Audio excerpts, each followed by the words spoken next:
So today we're going to be talking about internal energy in microscopic systems. This is chapter 8, and we're doing it for two reasons. One is it's interesting, and the other is we need some of what we're going to do today to talk about our final topic, which will actually be entropy, what it actually means, how to calculate it, and what it's related to. So the big ideas for today are that, and by microscopic systems I mean systems composed of subatomic particles, so things like atoms or molecules or and the big idea is that the energy principle works for microscopic systems too. But the details look a little different. There's and so in order to talk about energy in microscopic systems, we actually have to talk about photons a little more and light, because one of the ways we learn about energy in microscopic systems is by seeing how these systems interact with light. And they're really going to turn out to be two ways a microscopic system, like an atom or a molecule, can gain or lose energy. One is by a collision with something that's moving sort of fast, and the other is by either absorbing a photon or emitting. And what is a photon? Well, it's a particle of light, and light means means it includes visible light that your eyes can detect, but it also includes kinds of light or electromagnetic radiation that your eyes can't detect, but we can detect with other kinds of detectors. So UV, gamma rays, X-rays, infrared, microwaves, so all that kind of stuff. It's still composed of these little teeny particles of light called photons. And what's a photon? Well, the way we're going to think about it is it's a particle that's indivisible. You can't cut it up, but it's just a packet of kinetic energy. And different photons have different kinetic energies. There are going to be a few new terms here. We're going to talk about energy levels and emitting photons and absorbing photons and ground state and a word called quantization. And what does that mean? So the big idea is that these microscopic systems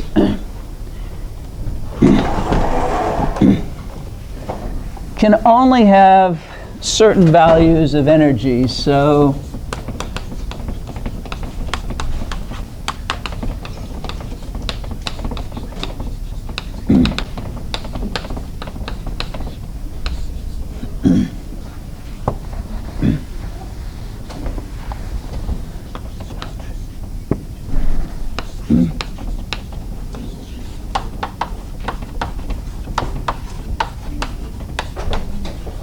So we say that they're discrete values of energy that these systems can have. What does that mean? Well, we've drawn potential energy diagrams for different kinds of systems before. So if we had something like an electron and a proton, we know that the electric potential energy for this system looks something like this.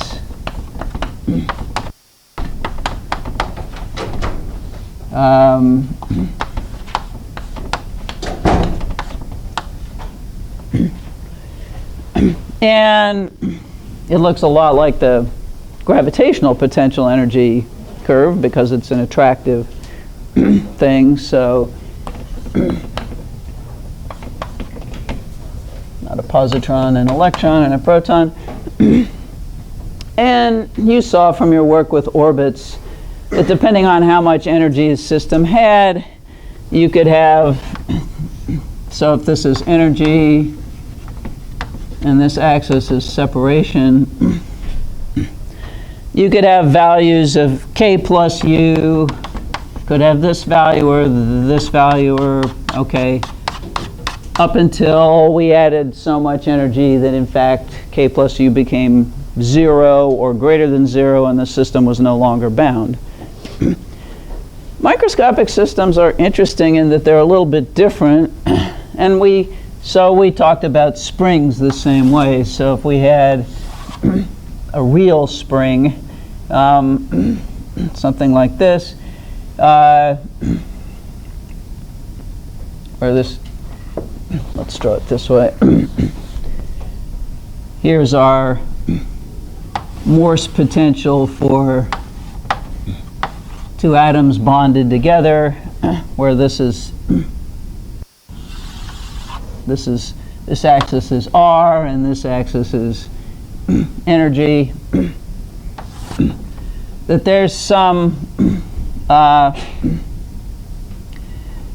so we could have, and this is the bottom of this well is very much like the parabola we get for an ideal spring, right? So we could have, for a mass spring system, we could have K plus U be that. Okay, so there are lots of possible values for K plus U in a mass spring system. This isn't true for the vibrational energy of something like a diatomic molecule. Instead, we find that we actually only get certain possible values of K plus U. And we say these energy values are discrete, which just means separate. They're not continuous. Okay, there are gaps between them, so that's what discrete energy levels look like.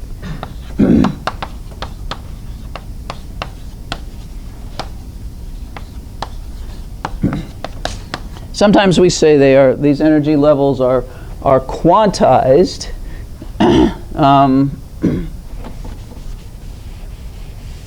So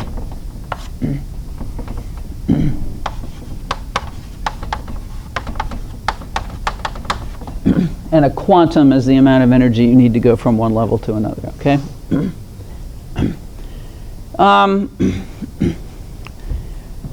And so in the big picture view of things, the way we can increase K plus U for something like a hydrogen atom or something like a diatomic molecule, one way is just to smash something that's going fast into it. But is to give it, is to find a photon whose energy is just exactly perfect and matches the difference in energy between two of these energy levels. And then this system could absorb the photon and be in higher energy state. We call these energy states. And eventually it could emit the photon, a different photon, but of the same energy, and go back to the ground state. So that's sort of the big picture, and that's what we're gonna explore today in a little more detail. And it turns out that this is very convenient that these systems can absorb and emit photons of particular energies to change their energy states, because that means we can use photons to probe the internal structure of these energy states by observing the energies of photons that either absorbed or emitted by these systems. We can learn something about the differences between these energy levels, and then we can maybe figure out the energy levels. And that piece of scientific experimentation is called spectroscopy.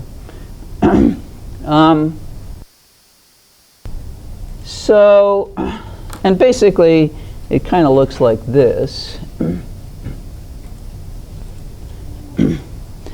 So here we've got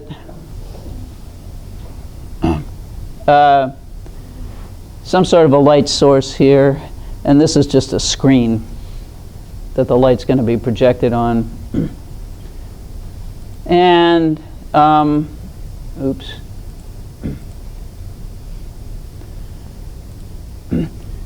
So suppose it's white light. What is white light? Well, it turns out that white light is light that has photons of a lot of different energies in it.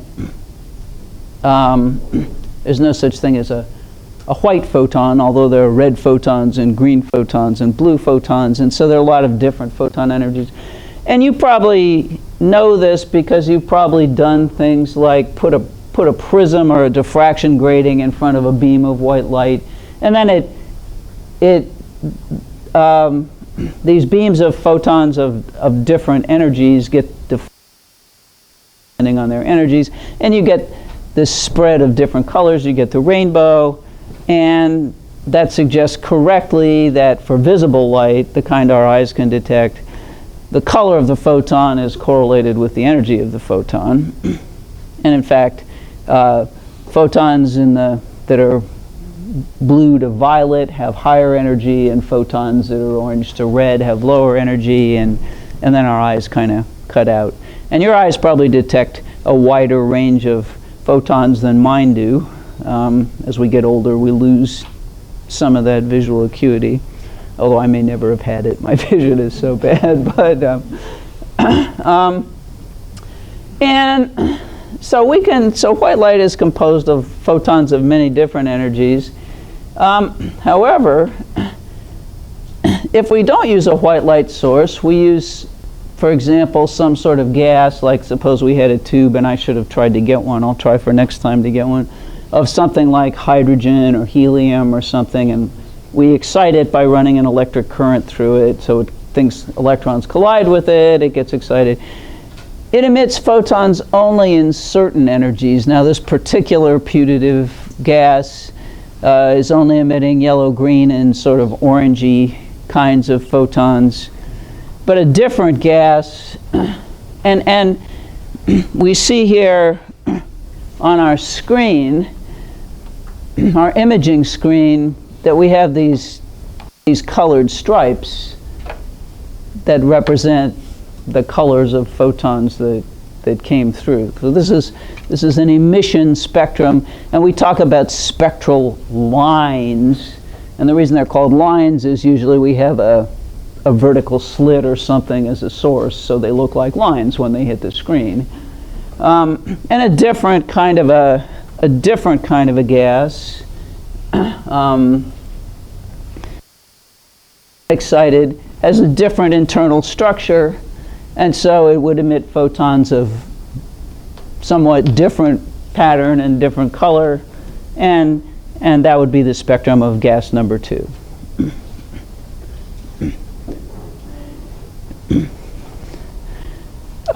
So by looking at these spectra and observing the energies of the photons that are emitted, then we can deduce something about the possible energies, internal energy, values of internal energy that this system can actually have. Now, another thing we can do is a different experiment. We can start with white light, but we can put a gas in the way of the beam. So we put a container, a sample with gas here. And if the gas starts out cold, then it can absorb photons. And so what we see when we look at our screen is we see almost the whole rainbow, except that there are some black lines where some photons are missing. They didn't get through because they got absorbed by the gas, and atoms in the gas got excited to a higher energy state, and it sort of sucked up all those photons, and so they didn't actually get through. And so we get, instead of getting bright lines at the places where photon energies, we get dark lines at the places of the energies of the missing photon. This is called an absorption spectrum. So there are two ways to do this spectroscopy stuff. And if you've taken various chemistry labs, you've probably done some spectroscopy. Have you guys done run infrared spectra, visible visible spectra? Have you looked at visible spectra too? Yeah. Okay, so this is what you're doing, and you're typically using absorption spectroscopy. So you're taking a light source, you're putting a sample in the way, and you're seeing what energies of light. So that's okay.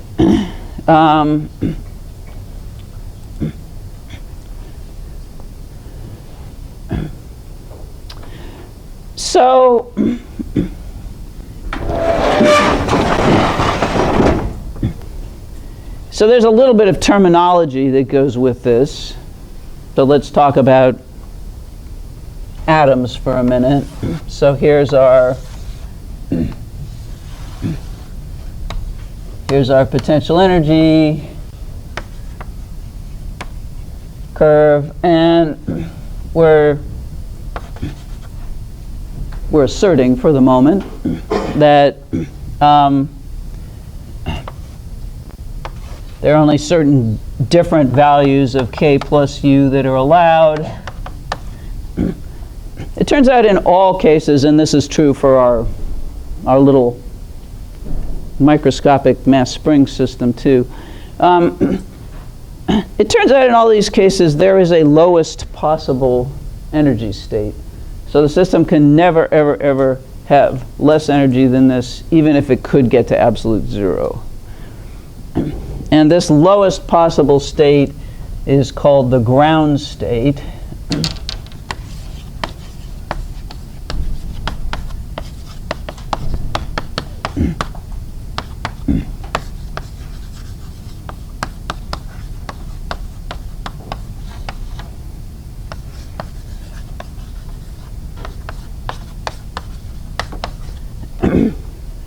And in our mass spring system, this would be the ground state.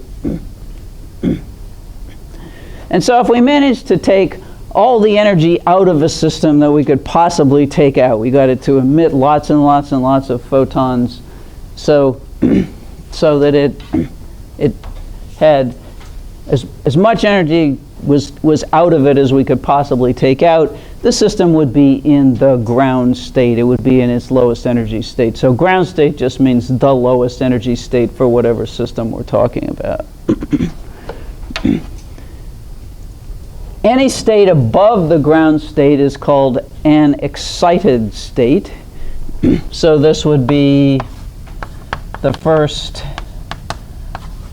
excited so atoms aren't boring, they get excited. And okay, this is the second excited state, and so on. And we could actually, let's say we're talking about a hydrogen atom. So we could actually apply the energy principle to the system of absorbing a photon. So here's what's going to happen. We take a hydrogen atom in its ground state, and it absorbs a photon, and we produce a hydrogen atom in an excited state. Typically this asterisk is used as a superscript, means that something's in an excited state. And so this is the final state. This is the initial. And so we have E final is equal to of E initial plus the energy of the photon. Remember that photons only have kinetic energy. They have rest mass. Their mass is 0. And they don't have any charge. So they have 0 charge, 0 mass. They have only kinetic energy. Now a photon is light, so it's moving at the speed of light. And so it's always got kinetic energy. It can't come to a stop. So So the energy principle applies here. Now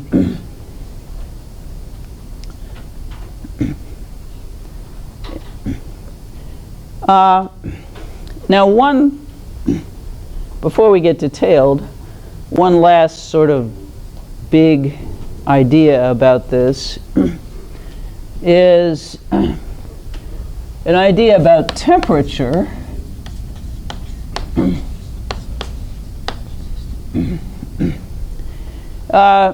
Now a single atom can't have a temperature, so a single object can't have a temperature. Temperature is a property of a collection of objects, a lot of objects.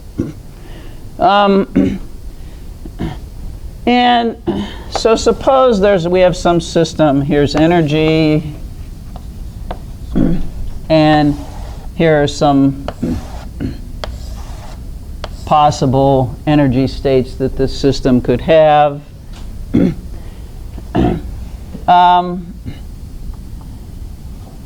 And we often draw diagrams like this. We're now talking about a temperature of a collection of, we'll call them atoms for concreteness. And so we often draw an energy level diagram like this and then put little dots on it to show what state is occupied by. So this is the ground state. This is the first excited state. This is the second excited state. And it turns out that what fraction of these atoms are in what state is related to the temperature. And so if they're all in the ground state, this is a low temperature. This is a cold system.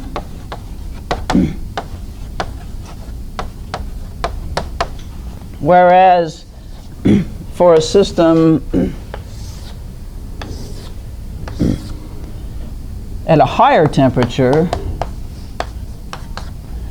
there'd still be some things in the ground state, but we'd probably find a few in the first excited state, and maybe one up here, and possibly even one up there.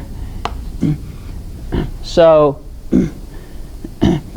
cooling down a system can get everything into a ground state. And this is a dynamic process. And kind of looks like this. Whoops. So here we have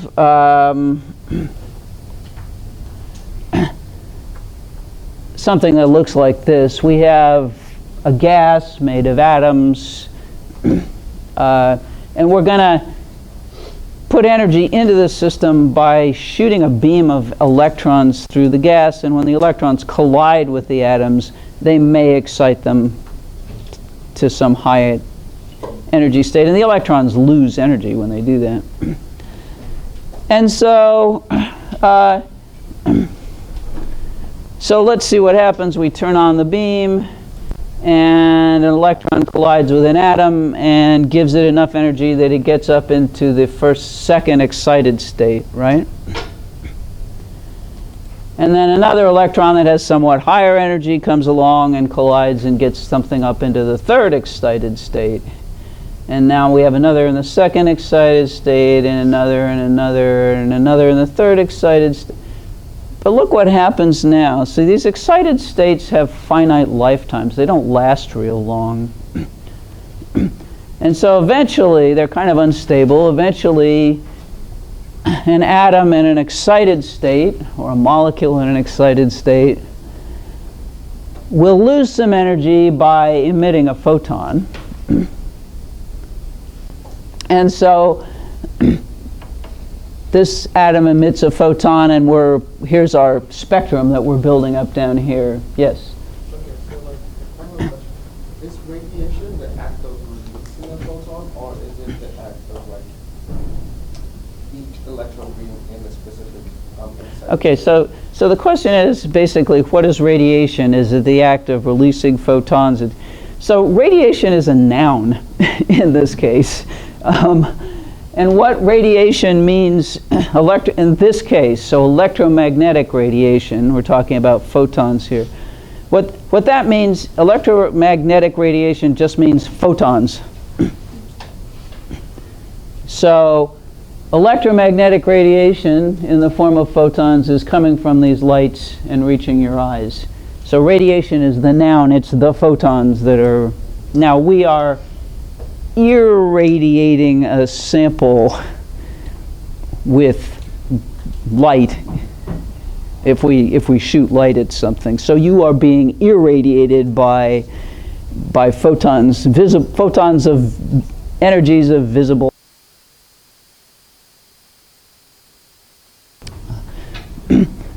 So we'll keep going here. So stuff is still being excited, but now some of these excited states are decaying. And okay, we excited another one, but now something in the first excited state decays down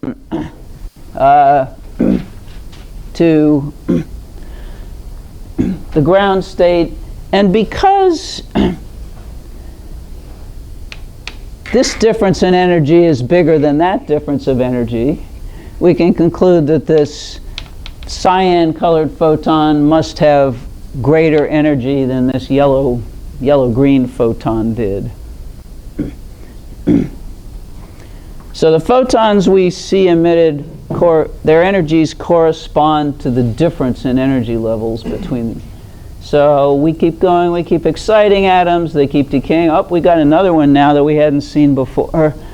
This one went from the 1 to 3rd excited state to the 1st excited state. That's legal. So we can emit photons that match any energy differences here. We just can't emit a photon that would match that energy difference, yes. How many energy states can you skip at one time? How many states could you skip at one time? I don't think there's a limit. You could skip a lot. You could decay from the highest state to the ground state. Is there a highest state? What? Is there a highest energy state? Is there a highest energy state? Not exactly. We'll see that because at a certain point in this hydrogen atom, so notice that these lines are getting closer and closer together. So pretty soon they're actually going to become a little bit indistinguishable. But notice that if you put in that much energy, the electron escapes. You've ionized this hydrogen atom, and then you no longer have a hydrogen atom. You've got an electron and a proton. So there's a limit to how much energy you can put in before destroying the system. Okay, so we'll just keep going for just another second and see if we get any other interesting trends. There we go. So here's one we didn't get before, and that seems to be the highest energy yet, kind of purpley colored. Okay, so this is dynamic. We're exciting atoms to higher energy states. They sit around for a while, and then they lose energy by emitting photons, decaying down to lower energy states. They may cascade down by emitting lots of photons. They may make one big jump.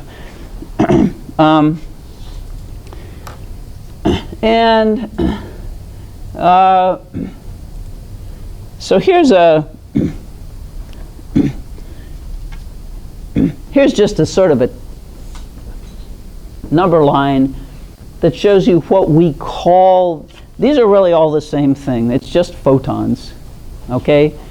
But we call them different things partly based on when we discovered them. So the energy of photons that are detectable by your eye is around on the order of 1 eV.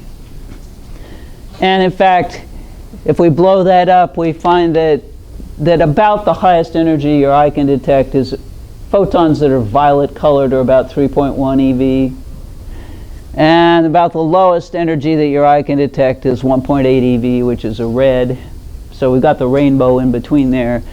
But below that, lower energy is infrared, and then microwave, and then radio energies. Above that is ultraviolet, X-ray, gamma ray. So there are we need a lot of different kinds of detectors to detect these things. Your eye is only good for the visible range. Okay. So questions so far? No. Okay. We have one. What? Is there anything special about invisible light? Is there anything special about visible light? The only thing special about visible light is that our eyes can detect it. So we evolved to detect light in those regions. There are organisms that can detect photons of other energies. I think actually bees can see up into the ultraviolet, and if you photograph some flowers in ultraviolet, you get really striking with a detector that's sensitive to ultraviolet. You see really striking patterns that just we don't see at all in the visible. They're not there in the visible.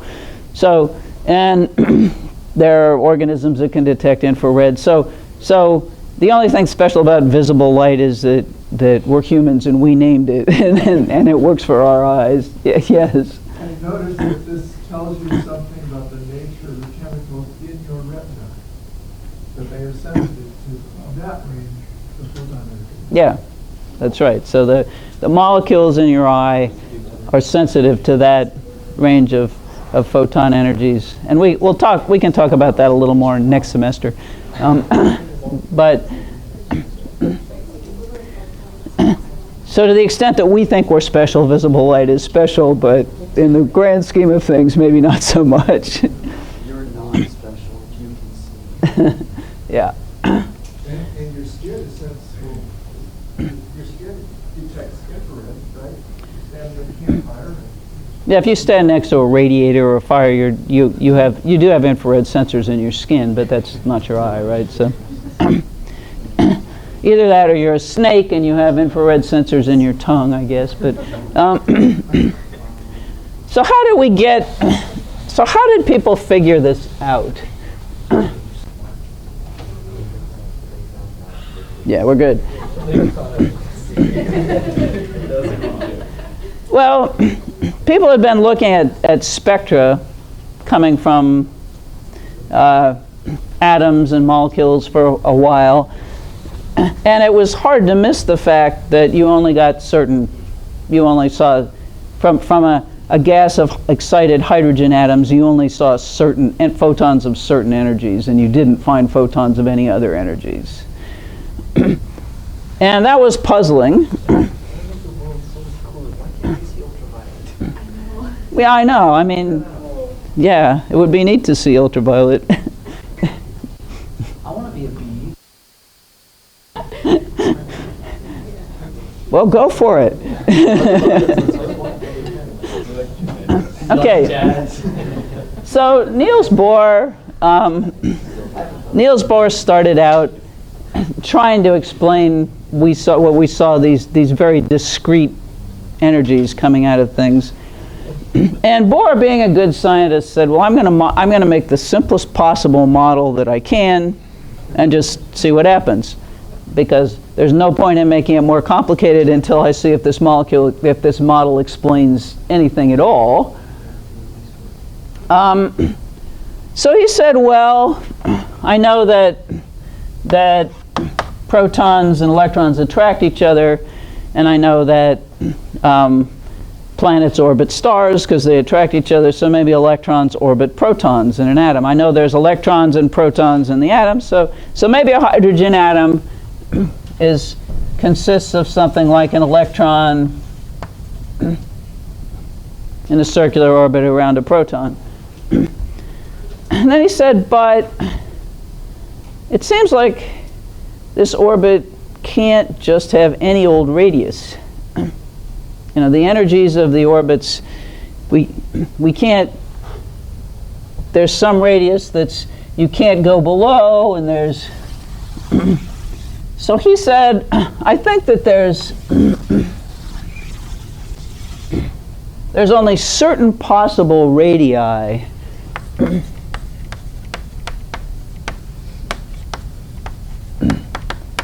so discrete, a set of discrete possibilities. So this is called the Bohr model. And he said, his guess was, so how do we figure out what radii are possible? Because if you can figure out the radius, you can figure out the energy. And he said, I think translational angular momentum of the electron can only have certain values. And so this is, of course, R cross P, but it's going to be equal to some integer times a constant, whose name is h bar. And so what is this? H. So there's a constant called h, which is called Planck's constant.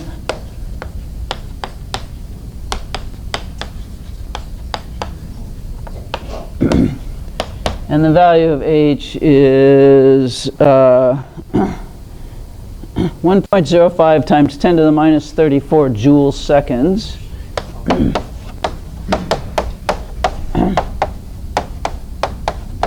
And this constant had appeared from some theoretical work that came before, because people were starting to have the uncomfortable feeling that things like electrons weren't just particles, they acted a little bit like waves too. And that came out of a wave view. And then, so what is h bar?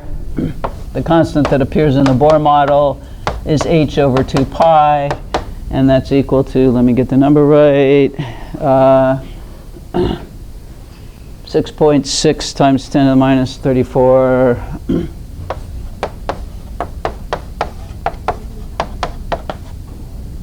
joule seconds, I think.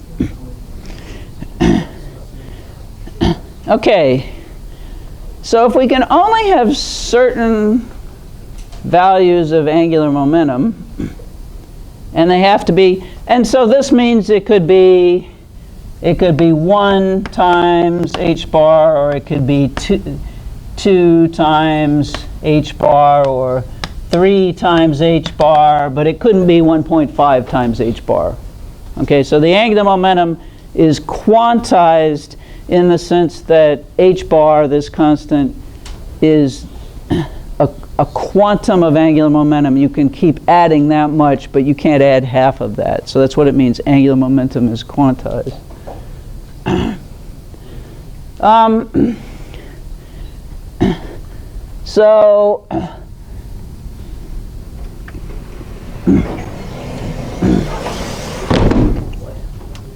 So in these orbits we have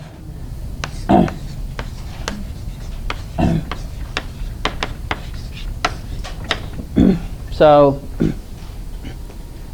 then the magnitude of angular momentum can be only n h bar.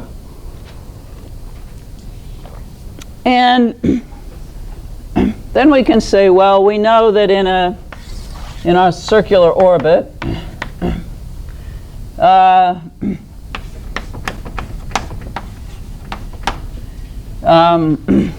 the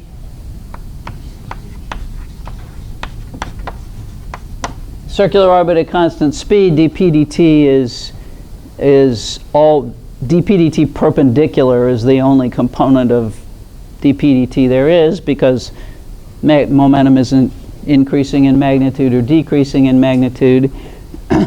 So we have the dt perpendicular is equal to the force, and we know the electric force. This is just 1 over 4 pi epsilon 0 charge of the proton, charge of the electron over r squared, and this perpendicular component of momentum we found to be mv squared over r.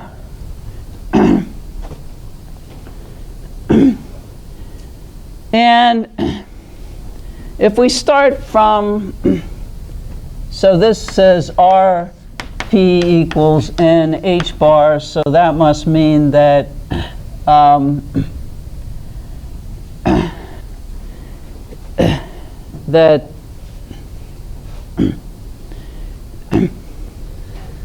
so we have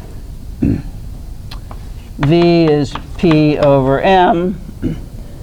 We have p is, how do I want to get this? Yeah, nh bar.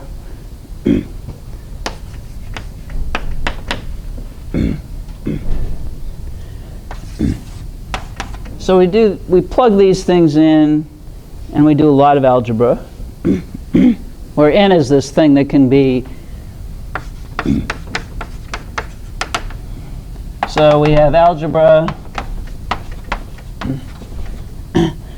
and what we can solve for is a list of is possible radii, and it turns out to be, if you just do all this algebra and solve, and there's just algebra, there's no interesting physics. R is equal to n squared. There's an h bar squared here, and then there's a 1 over 4 pi epsilon 0 e squared m, where this is the mass of the electron.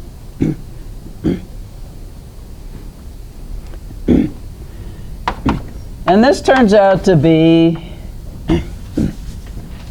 n squared times, if you just crank through it, 0.53 times 10 to the minus 10 meters. So those are the possible radii of these orbits.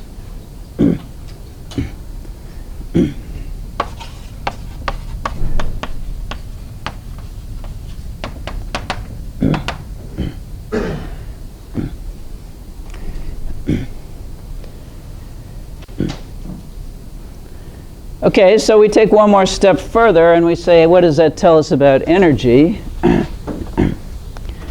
Well, energy is just k plus u, so that's a half mv squared plus a minus 1 over 4 pi epsilon 0 e times minus e over r. You plug in these values of r.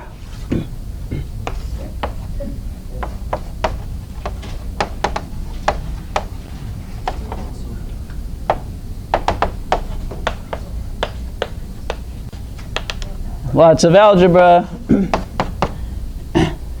And you get that the possible values of E are minus 13.6 eV, because we're talking about microscopic systems here. We're working with eV because joules are just too big for this, divided by n squared.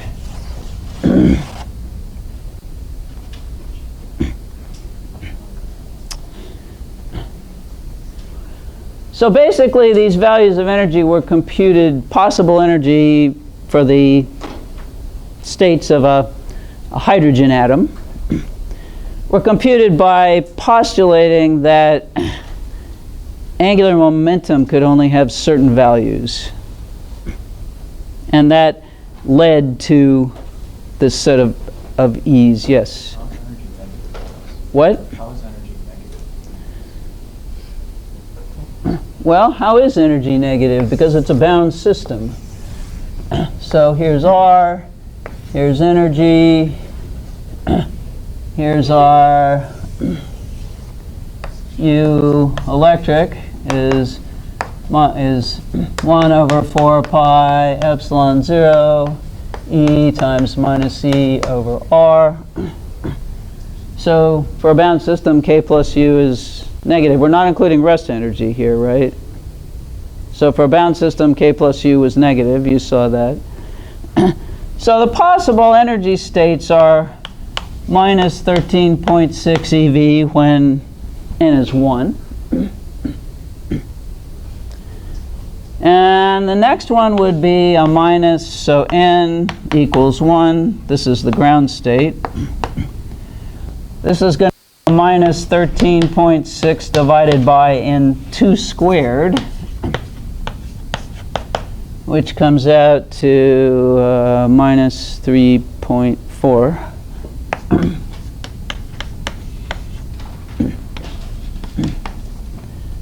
And the next one would be n equals 3, and it would be minus 13.6 divided by 9 eV.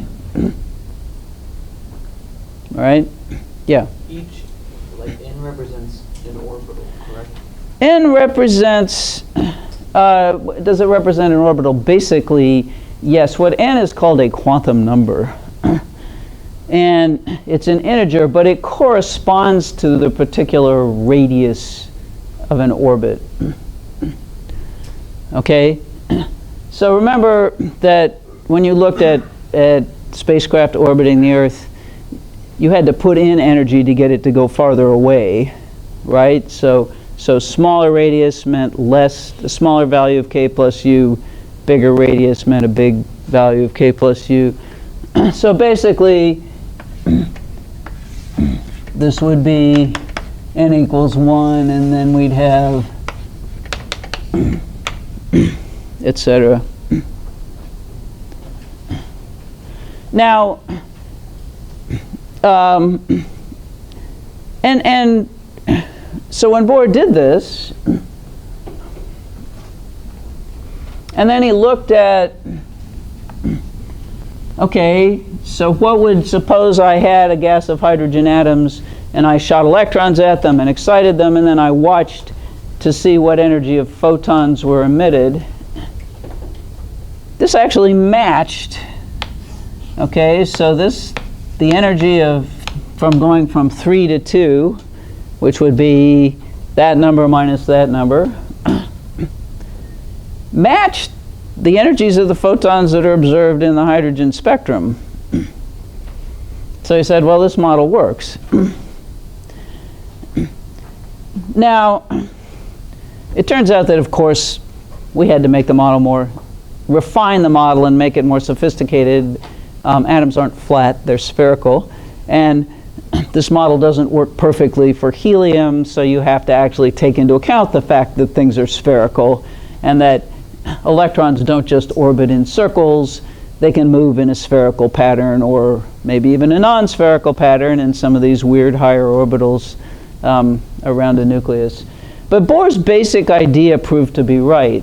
The angular, that you get the energies by postulating that angular momentum can only occur in certain values, and when you do the calculation using in 3D, you find that you actually do predict the energy.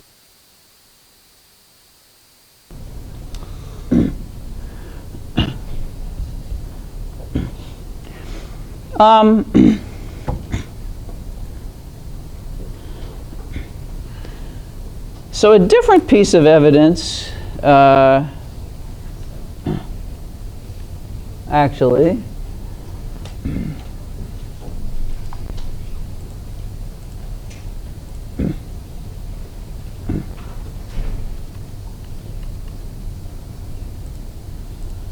came from a different experiment that wasn't a spectroscopic experiment. It was just a collision experiment done by two physicists named Planck and Hertz. And what they did is they shot beams of electrons at mercury atoms, so a gas of mercury atoms, not something you want to mess with very much, but hopefully this is contained in some nice evacuated glass tube, so you're not breathing mercury. And so basically what they did is by applying an electric force, so they'd charge this, they had two plates and they'd make the one on the left negative and the one on the right positive, so that therefore these charges are exerting a force on an electron, making it speed up going this way.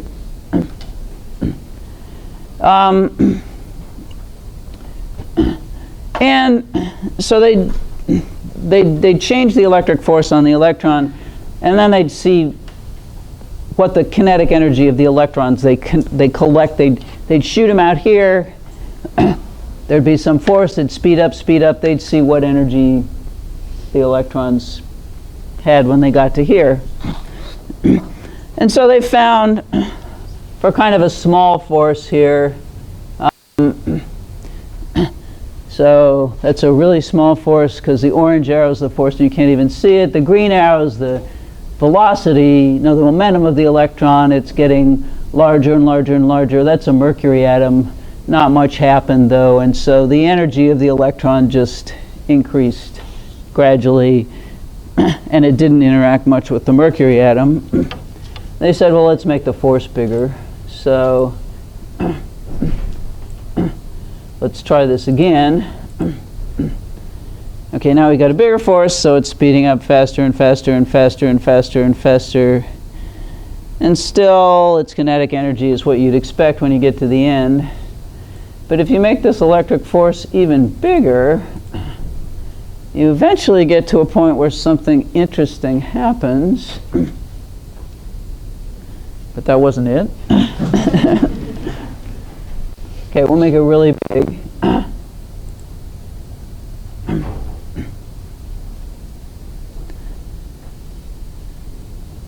Yeah, so what happened is when you detected this electron at the end, it had a lot less kinetic energy than you thought it ought to have. Where did that kinetic energy go? Well, it was high enough that it matched the energy difference between the ground state and the first excited state of this mercury atom. And so the mercury atom absorbed that amount of kinetic energy from the photon. The photon slowed way down. I'm sorry, the electron. The electron slowed way down. So multiple sets of experiments argued for this view that discrete energy levels were what you'd get. Okay, so let's see if we can answer a question about this.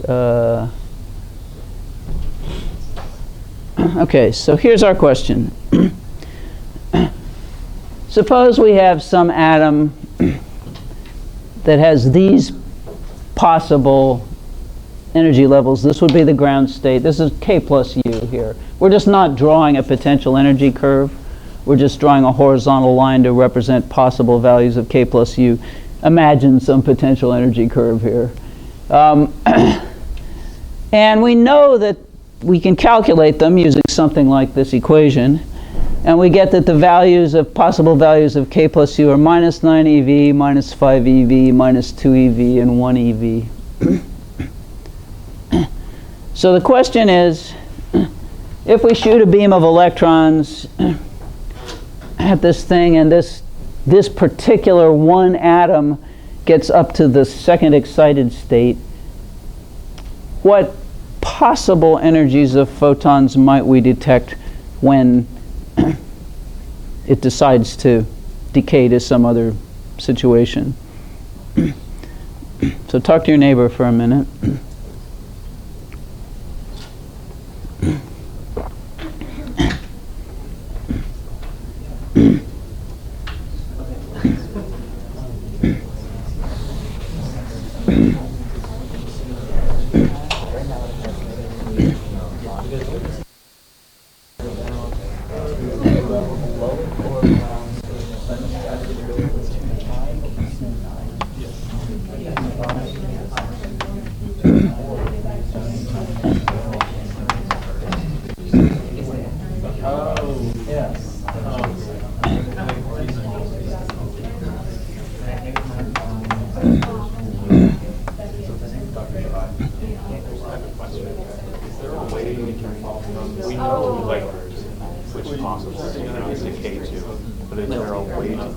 which one it will indicate? Interestingly not. It's probabilistic. Apparently you can't just give which exactly. Okay, so what do you think? What might we see? Okay, so I see 2s, and I see 4s, and I see 3s. Okay, so we don't agree. Okay, so here's now we have an interesting question here. The question is there a way to predict for some particular atom in some particular state which of the lower energy states it's going to decay to? And the answer is no. This is probabilistic. So there's some probability of it decaying to one state and some probability of it decaying to a different state. This probabilistic nature was disconcerting to scientists at the beginning of the 20th century because up until that time, all the physics they'd been doing was really deterministic. So momentum conservation, when two rocks collide, you know exactly what's going to happen. Elastic collision, you know exactly what's going to happen. Here, probability comes in, and that made people a little uncomfortable, but that's really held up. That seems to be true in a very fundamental way at the microscopic level, that probability plays a big role. Okay, so let's see what can happen here. So, what's one possibility of what can happen to this system? Could decay to the next lowest state, from the second excited state to the first excited state. What's the energy of this photon? So the energy difference here is 3 eV, isn't it? Right, so one possibility is we could get a 3 eV photon. What's the other possibility? It could decay all the way to the ground state, right? So the energy difference here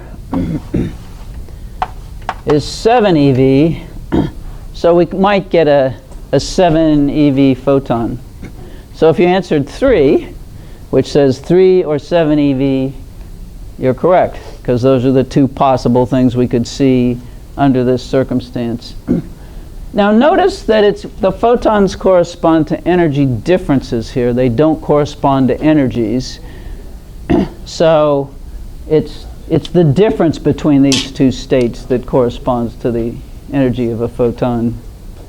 Can't you also get 4 by going first to second measurement? Wait, what? Go from the first excited state to the ground state after having gone from the second excited state. Ah, yes, we could also get that, but there's going to be a little delay, but okay, who knows? So in fact, this is a 4 eV. So if you answered 2, you're probably also correct. So if the question is in one single step, answer 3 is correct, and if the question is in a cascade of decays, you could get that too.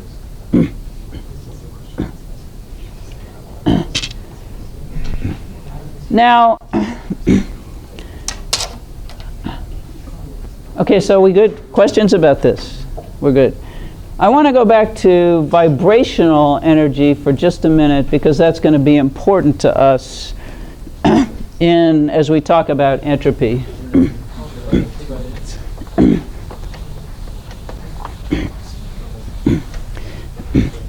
So here's our potential energy diagram for some sort of mass connected to a spring. And it turns out that in this particular, so we're talking about the energy of vibration, so K plus U for a vibrating system like a diatomic molecule, okay? And so this is R, but this is our equilibrium. And it turns out that the possible energy levels there, you can't, this is not a electric interaction. The possible energy levels there have very interesting values. This is a, at least, and remember now we're down at the bottom of this Morse potential where the energy function really looks like an ideal spring. So if the ground state has energy E0, its state has energy E0 plus our friend H bar times omega. What's omega? Well, it's the angular frequency, and you may remember that we actually were able to solve analytically the equation for, we could model a spring mass system computationally, but it also turned out that given force was equal to minus k sub s times s,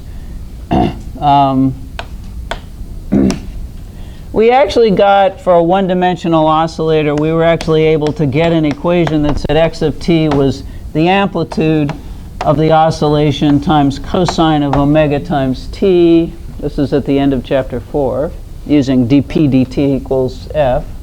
And omega turned out to be the square root of the spring stiffness over the mass.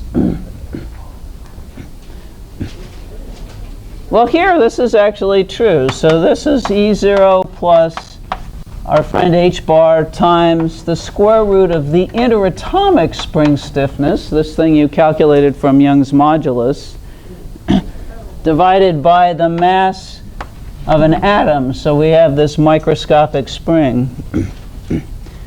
Well, what's the next energy level? E is equal to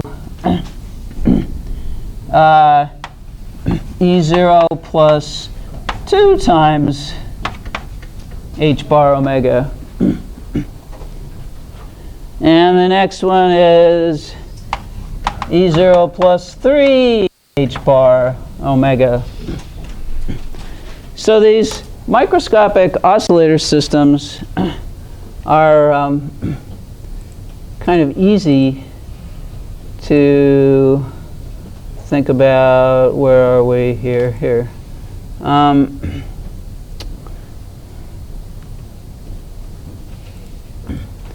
So we can kind of think about it like this. Here's a diatomic molecule, say, and here's our potential energy function for this spring-like chemical interaction of these atoms via this spring-like chemical bond. And if the mouse worked, there. So in the ground state, the lowest possible energy state, we can see that the amplitude of the vibration isn't very big. But if we give it a little bit more energy, we find a photon whose energy is equal to h bar times the square root of the interatomic spring stiffness over the atomic mass.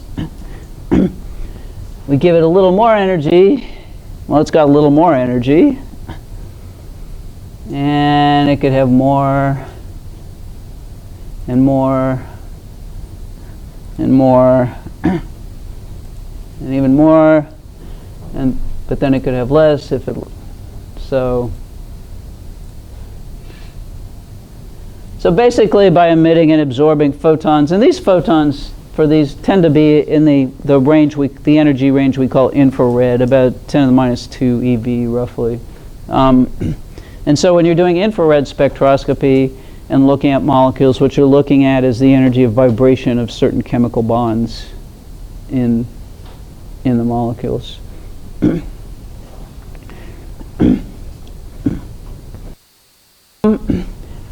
So what we're going to be doing is we're going to be using these results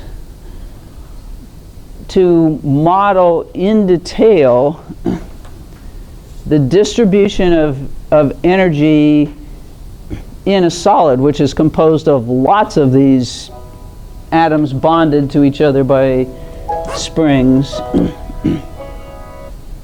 And that's where we're going to pick up next time in chapter 11.